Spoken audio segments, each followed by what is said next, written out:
आज की कथा मंगलवार व्रत कथा है। ये मंगलवार व्रत कथा श्री हनुमान जी के लिए समर्पित है।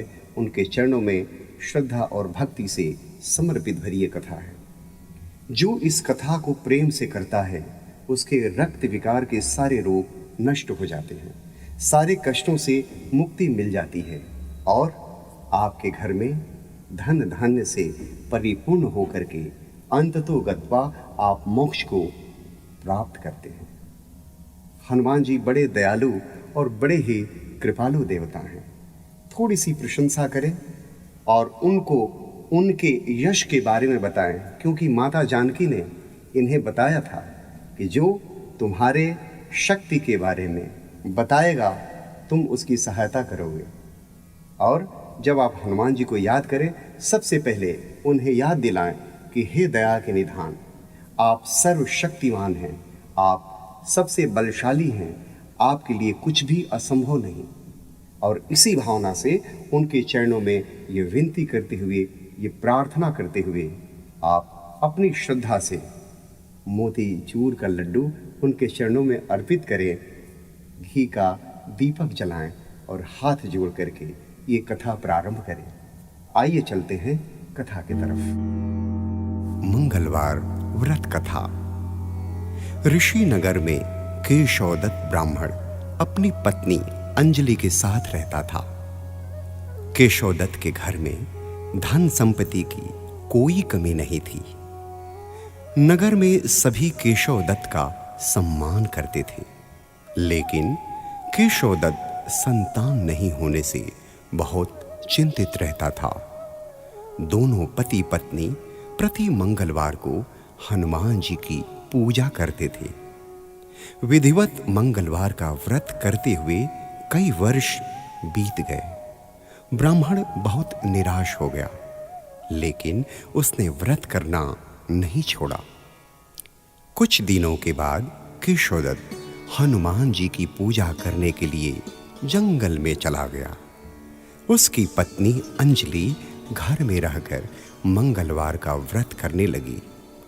दोनों पति पत्नी पुत्र प्राप्ति के लिए मंगलवार का विधिवत व्रत करने लगे। अंजलि ने अगले मंगलवार को व्रत किया, लेकिन किसी कारणवश उस दिन अंजलि हनुमान जी को भोग नहीं लगा सकी और उस दिन वह सूर्यास्त के बाद भूखी ही सो गई। अगले मंगलवार को हनुमान जी को भोग लगाए बिना उसने भोजन नहीं करने का प्रण कर लिया। 6 दिन तक अंजलि भूखी प्यासी रही। 7वें दिन मंगलवार को अंजलि ने हनुमान जी की पूजा की, लेकिन तभी भूख प्यास के कारण अंजलि बेहोश हो गई। हनुमान जी ने उसे स्वप्न में दर्शन देते हुए कहा, उठो पुत्री, मैं तुम्हारी पूजा पाठ से बहुत प्रसन्न हूं। तुम्हें सुंदर और सुयोग्य पुत्र होने का वर देता हूं। यह कहकर हनुमान जी अंतर्ध्यान हो गए।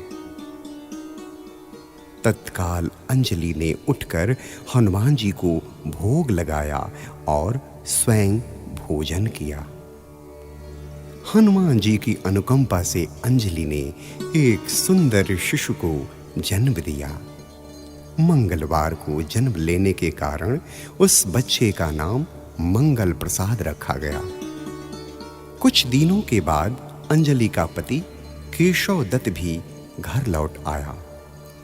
उसने मंगल को देखा तो अंजलि से पूछा, यह सुंदर बच्चा किसका है? अंजलि ने खुश होते हुए हनुमान जी के दर्शन देने और पुत्र प्राप्त होने का वरदान देने की सारी कथा सुना दी। लेकिन केशवदत्त को उसकी बातों पर विश्वास नहीं हुआ। उसके मन में पता नहीं कैसे यह कलुषित विचार आ गया कि अंजलि ने उसके साथ विश्वासघात किया है।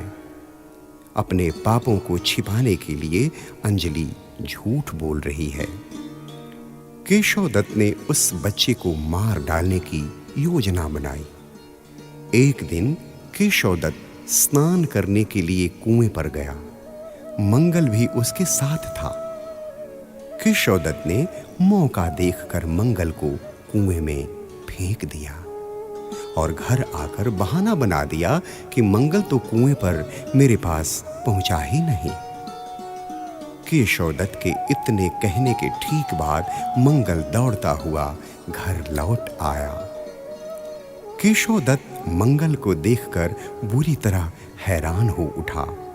उसी रात हनुमान जी ने केशवदत्त को स्वप्न में दर्शन देते हुए कहा, तुम दोनों के मंगलवार के व्रत करने से प्रसन्न होकर पुत्र जन्म का वर मैंने दिया था, फिर तुम अपनी पत्नी पर शक क्यों करते हो? उसी समय केशवदत्त ने अंजलि को जगाकर उससे क्षमा मांगते हुए स्वप्न में हनुमान जी के दर्शन देने की सारी कहानी सुनाई। केशवदत्त ने अपने बेटे को हृदय से लगाकर बहुत प्यार किया। उस दिन के बाद सभी आनंद पूर्वक रहने लगे। मंगलवार का विधिवत व्रत करने से केशवदत्त और उनके सभी कष्ट दूर हो गए।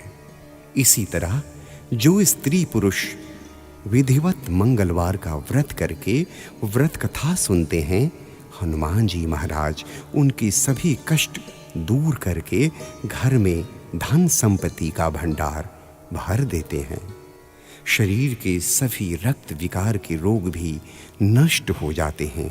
प्रेम से बोलिए हनुमान जी महाराज की जय।